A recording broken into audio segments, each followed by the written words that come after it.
I remember standing here last year and filming what this garden was going to be, and I have a picture of that, and I might even have a little bit of video of that. Okay, so this is going to be the entrance of our garden, and we're definitely going to be doing some gates. And last year we just had some tubs. They were like grain tubs for animals, like the food grade tubs, and we were growing food in there, and we had some success, but it wasn't fantastic. I can tell this year is going to be so much better, so I'm really looking forward to that. And I'm going to show you what we've got growing in the garden so far and talk a little bit about what our plans are going to be. So we have 3 places on this homestead that we are growing food. We've got the big garden, we've got 2 greenstalk towers and some other pots and containers on the porch, and that's for things like herbs and salad greens and my edible flowers, and then we've got the food forest. Just try to do like a shot of this whole space so you can kind of see how everything is spaced out. So we've got the 4 beds, and then we've got the in-ground garden, and then we've got our food forest out there. We've got our bunny hutch right there, and that provides lots of wonderful manure. And then all of our animals are back there. And then out front, I've got my greenstalk garden. So we put up this fence because Charlie and I met in Japan. We thought it would be really neat to have a torii gate coming into our garden. So we are going to build a torii gate. That's going to be right here. And then we're going to build some raised beds with an arch here. And then over here, we've got, I'm not sure what I'm going to do with this space yet, but I've got some muscadine growing here, and it's looking pretty good. It's going to be absolutely beautiful when it comes all the way in, so super looking forward to that. And then this is the first raised bed that's in here. We made these raised beds. We have a video on that. This is the first year that I grew heirloom varieties. I'm really looking forward to seeing just all this color and versatility in my garden. Talked in a video about how we built the compost and we used rabbit manure because it's a cold manure, so it worked really, really well. This is our pepper bed. And so I've got different varieties of peppers in here. I've got some jalapenos here, and I'm seeing, let's see, you turn it around, we can see little baby peppers coming up. So we've got jalapeno here. And then I've got some shishito, which I've never grown before. Here's onyx. Onyx, you don't belong in the garden bed. I've actually never tried one, so I'm looking forward to growing that. Onyx, do you want to say hello? You are so handsome. And then I've got some bell peppers. Get Onyx out of the garden bed. He wants to sit down in there. Come here. I know, you are just want to be part of it, don't you? That's okay. All right, let's walk over here. And then over here, I planted some peas. I didn't think that they were gonna do too well, but they've really started to bounce back. So they're looking pretty good. I got these trellises at Aldi, and I really like them a lot. And then here, I planted green tomatillos. So these 3 are tomatillos. And this is something, again, when I first put them in this bed, they didn't look like they were doing too well, but now they're looking really good. They've got new growth. And then I've got some black strawberry tomatoes. And, ooh, I got a tomato flower, so we know we're gonna have tomatoes. So I got these 3 peppers from Josefina at I Dream of Homestead. Hatch, poblano, and I think this one's called guajillo. So I'm really, ooh, and one's got a pepper already. Here is where I planted all of our pumpkins and kajari melons. And I've mulched over the top of it.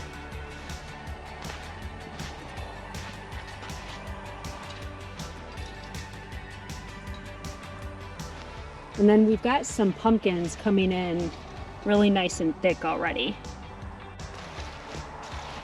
And then over here we planted several rows of corn. And this corn, this first row right here, I'm really looking forward to seeing this come out because this is the colored gem corn and it's going to be all different colors and I think it's going to be really fun for popcorn. Then we've got several rows of sweet corn. What are you doing? What are you doing, Onyx?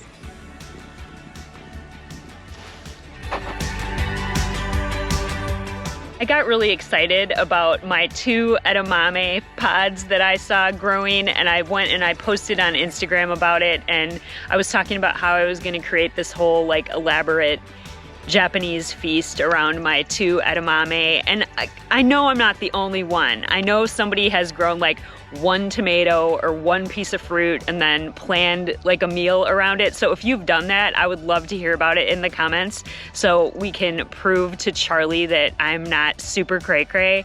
Maybe a little cray-cray, but more just like excited about the fact that I was able to grow some food that I really wanted to grow. So I know I'm not the only one who's done this. Charlie and Jesse from Willowbrook Homestead have a podcast called More on Homesteading, and they had me on to basically make fun of me and my edamame, and it's really hilarious how that turned out. So definitely check that out. I'll link it below. But there is the edamame, and it's looking really good. And then I've got lots of tomatoes in here. I've got some, I think this whole bed is either San Marzano or Roma tomatoes. And everything is just looking really good. Oh, and look, we've got even more edamame. So now, all right, y'all, now I've got like at least 9 edamame here. So they can't make fun of me anymore about my 2 edamame because I have like 9, so on them. Let's go tell Charlie this exciting news about my edamame and see what he thinks of it. It looks like he is giving the goats some snacks.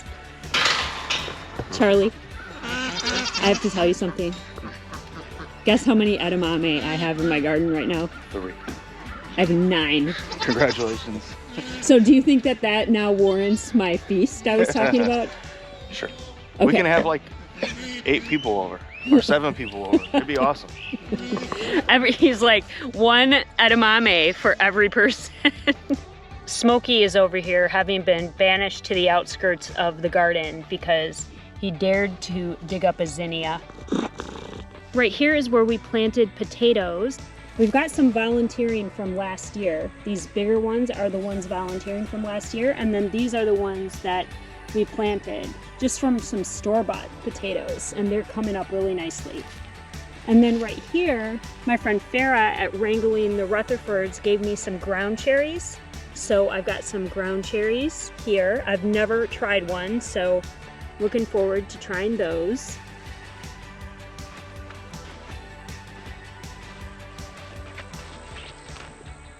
And then I've got this cattle panel over here, and what I've planted here, my friend Josefina from I Dream of Homestead gave me a purple tomatillo and a green tomatillo.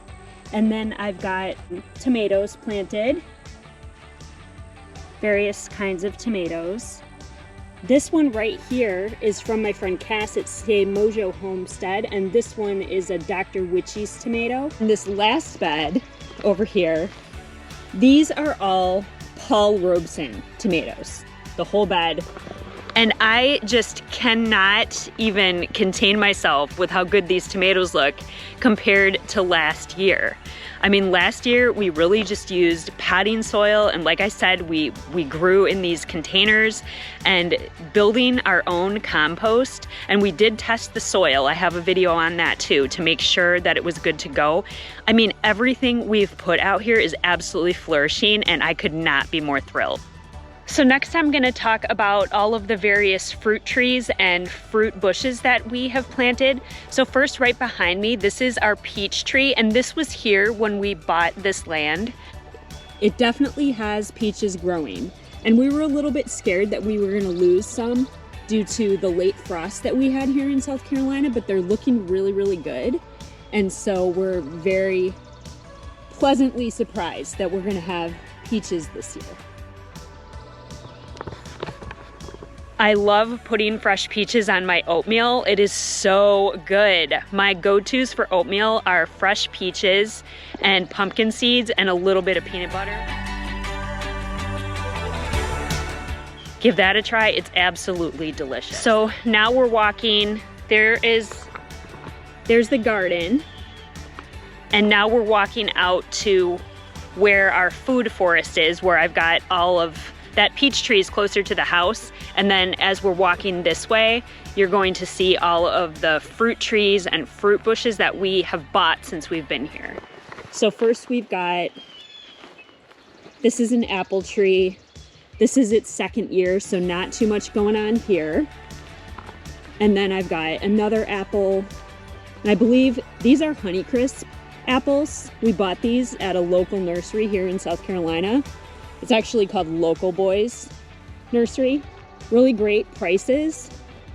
And then here's our fourth apple. So we've got 4 apple trees, and then we've got 3 peach trees. So you can see the leaves of a peach tree are incredibly distinct. Another peach tree over here. And then we've got another peach tree over here. Whenever you plant any kind of fruit tree for the first time, that first couple of years, you're not gonna see too much going on, but we're just excited that they all look good, everything stayed alive, and we're looking forward to when they do bear fruit. Now this giant patch over here, or thicket, this entire thing is wild blackberries. So I'm gonna zoom in so you can see, just absolutely bursting with blackberries. We had some last year and they were really, really good. We are definitely going to be canning a lot of them this year, making some jam. So we're really looking forward to that. It's gonna be my first year canning. So if you have any great tips for canning blackberries, I'd love to hear them. This is a Arctic Frost Satsuma. So haven't had anything happening here yet, but I'm looking forward to when it does. I keep stalking it to see if we're getting any blooms. But this is cold hardy up to 30 degrees. So, whoa, Onyx just jumped on my lap. Hi, Onyx. So Onyx just jumped on my lap with completely wet feet. So that was lots of fun. Thank you, Onyx, for that. You're a sweet boy. And now my pants are all muddy, but that's all right. It's the homesteading life, right? All right, and then over here, this is my key lime tree. And again, this one is cold hardy up to 30 degrees. Onyx again. This boy, he just loves to be held and cuddled and snuggled. So he's like, got his wet, muddy feet on my lap and he is just purring up a storm. Say hi. You handsome boy. So here you can see I've definitely got some baby limes coming in. This tree has a ton of little limes coming in. So I'm really looking forward to that. My son Landon, he's 14. And I know we don't have a lot of the kids on the YouTube channel because they just prefer to not be filmed at this point in time. And so I want to respect that. But they're absolutely amazing boys. My sons CJ and Landon, they're 14 and 17. And Landon really enjoys cooking. So Landon has made some really delicious key lime pies before. And he is going to be making some with our fresh limes. So when I bought this tree, I had him in mind. So looking forward to that for sure. Okay, I gotta get up and walk Kitty. Oh goodness, I think he's gonna do this again. Now this tree here, this tree here is definitely a bit of a gamble here in South Carolina. This is an avocado tree. It's called a Joey avocado tree. And I bought it here at a nursery in South Carolina.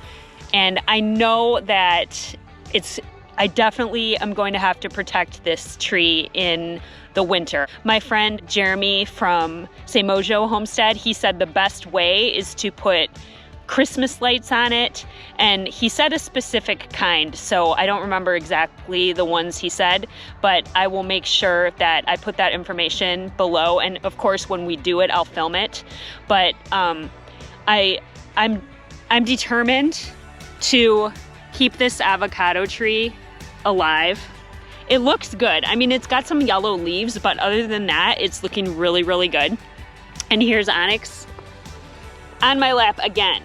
So, and here comes Smokey too. So I have to say, when we got barn kittens, I had no idea that they were gonna be this sweet and this lovable, and just, I love them. I mean, I love cats anyway, but I just had no idea that they were gonna be this sweet and affectionate and wanna be by us all the time. And they just really do bring us so much laughter and joy on a regular basis. They are a lot of fun. Huh, Onyx? All right, but I can't walk. I can't, it's so funny because every time I crouch down to talk about any of these trees, he's jumping on my lap. I can't stand up with you on my lap. I have to put you down. All right. Then over here, this is called a pineapple guava bush. And when it blooms, it's supposed to be absolutely gorgeous. So I cannot wait for these blooms to come in, and I'm of course going to show you guys what it looks like. And then here we've got some blueberry bushes. We have 4 blueberry bushes. This one's got some blueberries on it. They're teeny, but it's got some. And then these 3, even though we tried to protect these, they got pretty hit hard. Actually, these 4 got hit pretty hard by the frost. And then last but not least, over here, we've got some more muscadine. I showed you we had the muscadine in the bigger garden, and then we've got these 2 over here as well. So let's check in with what I've got going on in my greenstalk gardens. If you saw the video where I planted my edible flowers, I'll show you that tower first to see how things are coming along in there. Everything that I planted in there was like super teeny tiny. We've definitely got some growth since then. This tower is where I planted those edible flowers. I had a combination of agastache, borage, and pansies. And so all of these flowers are edible that I planted in here. The borage is looking great. It's getting nice and big. And then I've also got a couple pockets full of some, this looks like red romaine. And then I also planted some peppers up here in some extra pockets that I had. And then in this other one that's been going for a while, I've got some different kinds of lettuce down here. And then I've got some nasturtium. This bloomed the other day and was really pretty. And I've got a couple extra pockets here that I need to plant out. And then also up here, I'm just gonna move back so you can see kind of how I have everything laid out up here. So I've got my 2 greenstalk towers. This one right here is the original greenstalk, and so it's got deeper pockets. And then this one is what's called the leaf greenstalk. This one is really, really good for growing lettuce, I've found. And then here I've got a lemon tree. I had some lemons growing on here, but I think that the birds kind of picked them off. And then here I've got a goji berry. And then over here I've got 2 strawberry plants. This one's coming back. It was super crazy because this one's been looking great. This one all of a sudden just kind of died off, but now it's growing back. And then here I've got an olive tree, which I love olives, so I'm excited about that. I got that at Tractor Supply. Hey, Smokey. Smokey's coming to say good morning. Oh, did you hit your head, sweet boy? Oh, you're such a sweet boy. Purring this morning. So we are so very excited about this garden season. We learned so much last year, and we've got so many new things happening, so many fun heirloom varieties. We've got some things in the ground, some things in raised beds, some things in containers. So it's gonna be really neat to see kind of what is growing best where. And I would love to hear, what are you growing right now? What are you most excited about this year? Let us know. And I can't wait to show you in a couple weeks the next garden tour so you can see how everything's coming along. We also can't wait until we show you all of the absolutely fresh and delicious things that we are going to make with what's coming out of our garden. So if you've checked out some of our other recipe videos, I will definitely link our Homestead Kitchen playlist so you can kind of see some other things that we've made and what we use in our pantries and things like that. I am just so excited to have all this fresh food to play with in the kitchen.